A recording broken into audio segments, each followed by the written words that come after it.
cut this like this. So I'm gonna do like this. That's very dangerous. Very dangerous.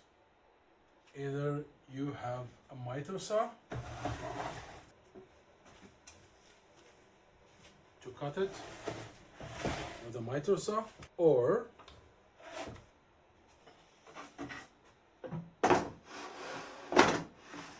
a slit.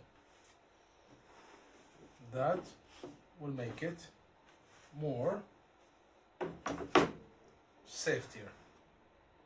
So now I'm going to make the cut.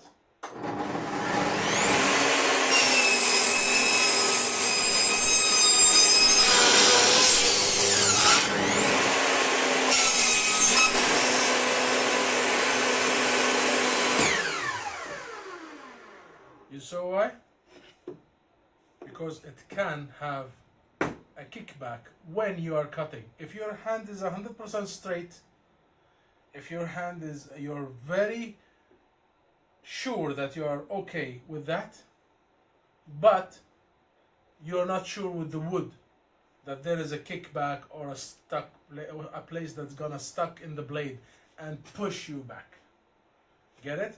It's not all about your hands and how steady you work with, or how many years of experience you have.